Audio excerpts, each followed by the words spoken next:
Hey, this is Adam with Lizard Wraps down in Jackson, New Jersey. I have Flexi Pro up here and I'm going to show everybody how to start using Flexi Pro. I've been using Flexi since '99 when it was called a different company, which I'm going to show you here, which was called Inspire. Inspire is the same company. Now it's Flexi, either way. What I'm going to show you first is when you open up your Flexi Pro, it's going to look like this. You're going to be in the default. Everything here, you can move it around to wherever you like. You just grab the corners, move them up to the top if you like, or move them around. What I like to do is start here and go to File, and then you can go down to your workspace. Um, I started with Inspire, so I like it. So I click on Inspire, and basically it's the same thing, but it moves everything up to the top here. You can move it around, which I like to do. Also, you can go into your tools and go into Toolbars, and here I'm going to show you how to set up your toolbar. You can add things to your toolbar up here. Like I like to use the Align tool, so I'll move that. And I also like to use the Lens tool and the Path Edit tool. If you just set these up the same way I am, it'll make it easier down the line because I'm going to have a lot of videos to show you. I've been working with Flexi as a beta tester for a few years now and pretty knowledgeable about it. I'll be able to help you. If you have any questions, you can always let me know and I can add more videos in.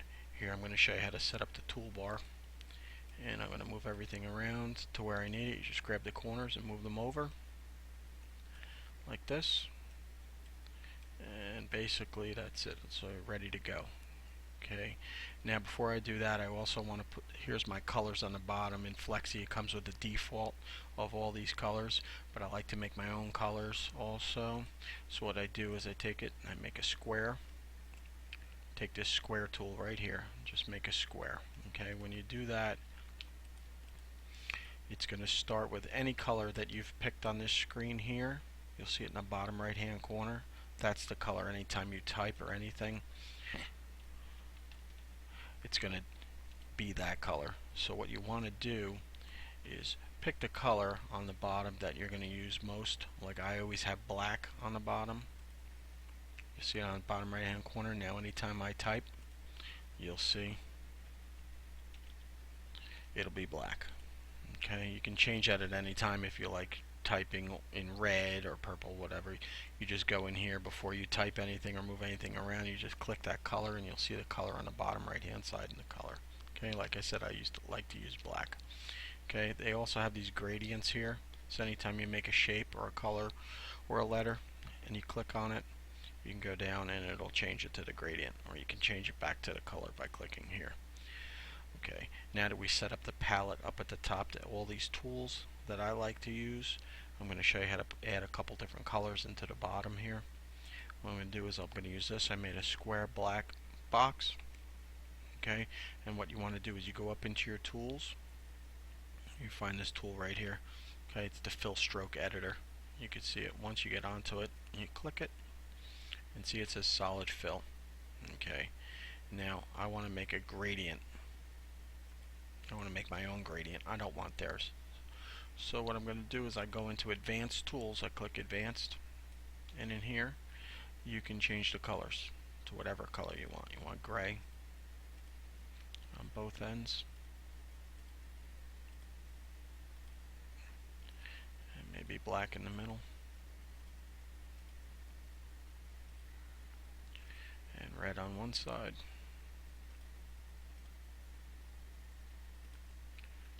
Okay, you can also move them around a little bit if you want.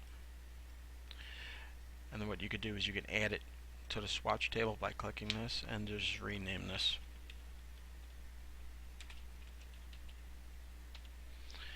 And then hit OK, and there it automatically adds it to your swatch table. Then anytime you want to use it,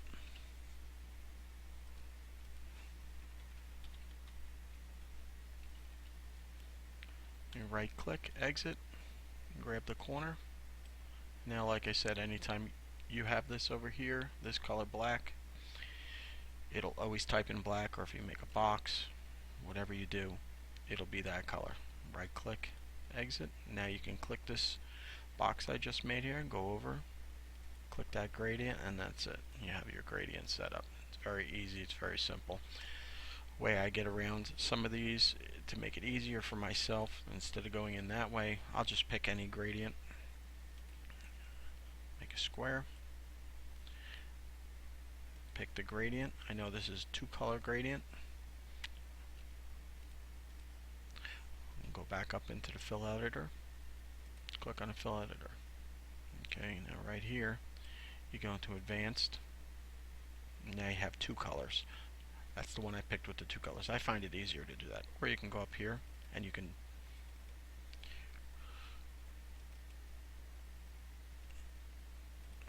there we go. Move that there. That's it. I want to change the colors. I go in here, click on the white, the down arrow, and we'll just say that's going to be yellow.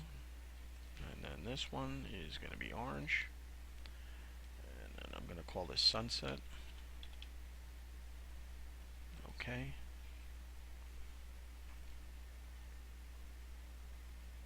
Go into advanced. I want to add that to the swatch table. Call that sunset. Okay. And now you have that here. So now anytime you want that fill, just go down, pick sunset, and that's it. Very simple, very easy.